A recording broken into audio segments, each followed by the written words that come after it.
We live in a society today that refuses to link spirituality with ethics or ethics with spirituality. Thus, Unitarians are perceived as theologically shallow with no creedal declaration of faith or doctrine that flaunts their piety. The UU minister, Harry Meserve, whose congregation was within half an hour of mine when I was still in Boston, remarked humorously one time, and I still remember it as if it were yesterday at a minister's gathering.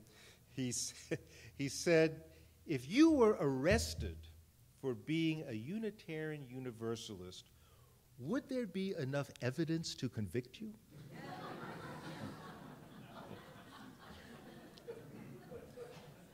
I always kept that line. I definitely hear the echoes of Socinianism in our second principle that promotes justice, equity, compassion, and human relations. But if you think about it, isn't the linchpin compassion? To my way of thinking, justice and equity would never be considered if compassion were lacking. If we were sitting at the table of plenty, eating perchance without much appetite, and we observed people sitting at the table down a ways, not too far away, who have appetites but no dinner, does not compassion motivate us to strike a balance here? Compassion demands action that serves our neighbor in need. With compassion, we simply cannot look away. With compassion, we cannot not act. Former UUA President Bill Schultz speaks eloquently on the matter, and I think even he took a page from that old Polish Faustus Socinus. Schultz says, spirituality is the inspiration for all politics which redeem.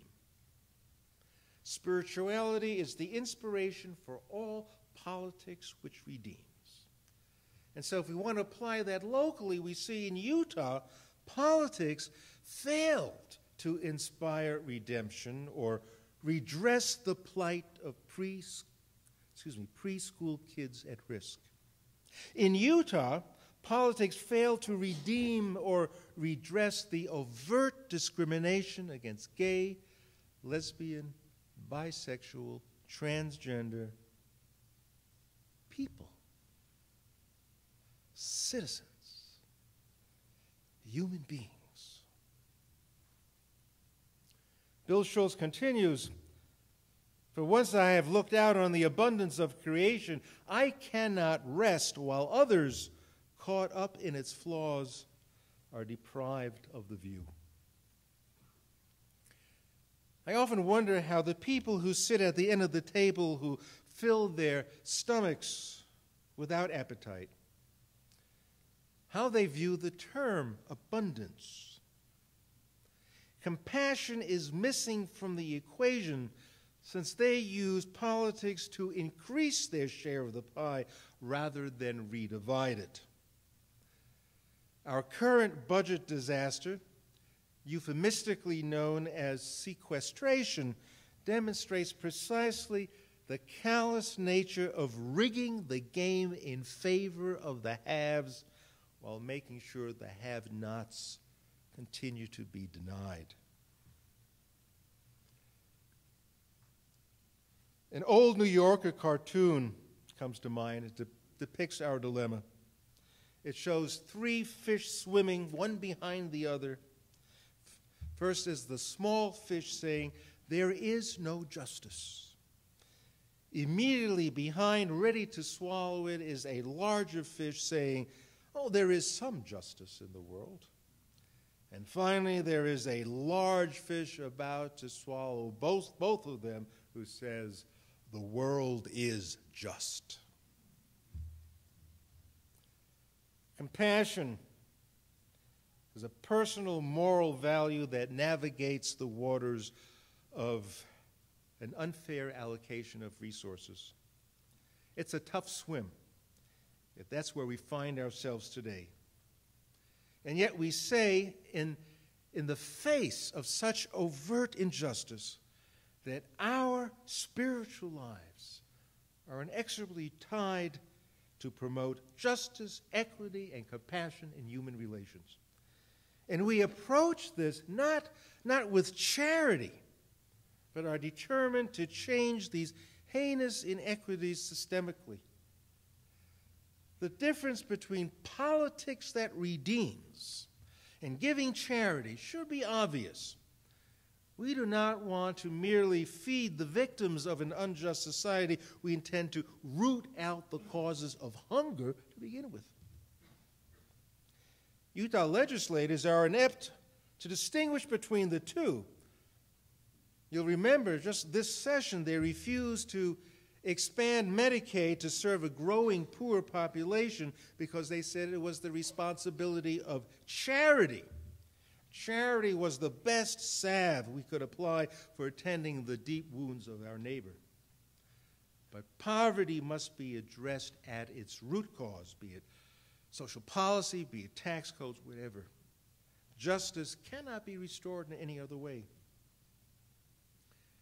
This has long been a part of our Unitarian heritage. Our 19th century Unitarian minister, Theodore Parker, addressed it most vividly.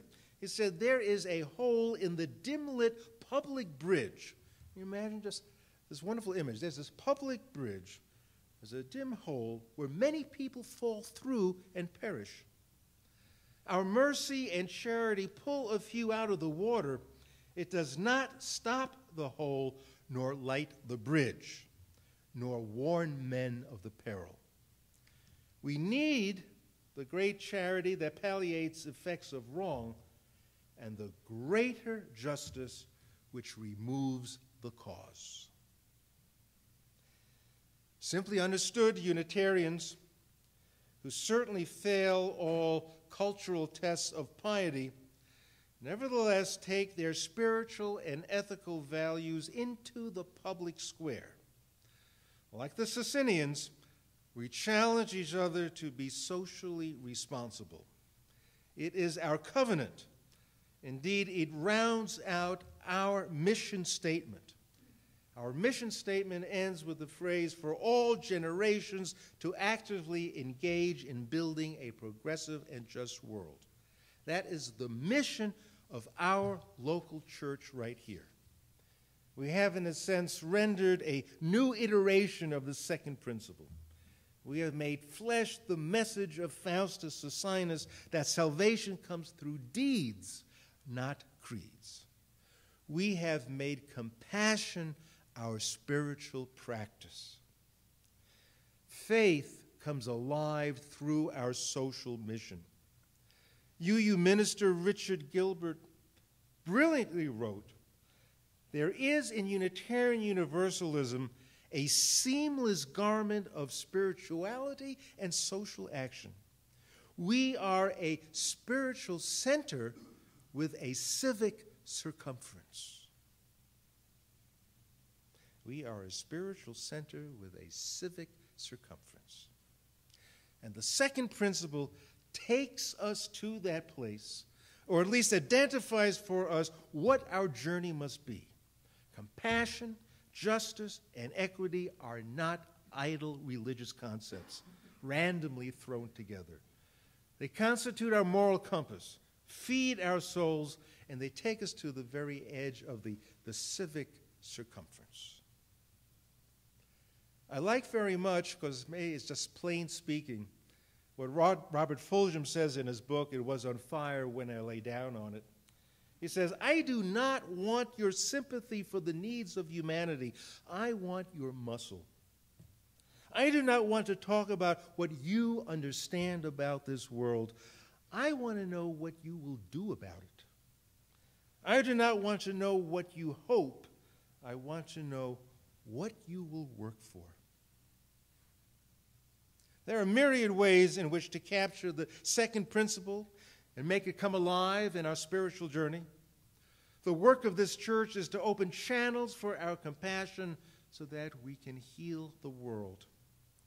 Despite our busy lives, which seem to gain momentum towards being even more busy than ever before, we covenant with one another to assume responsibility to make the world more just.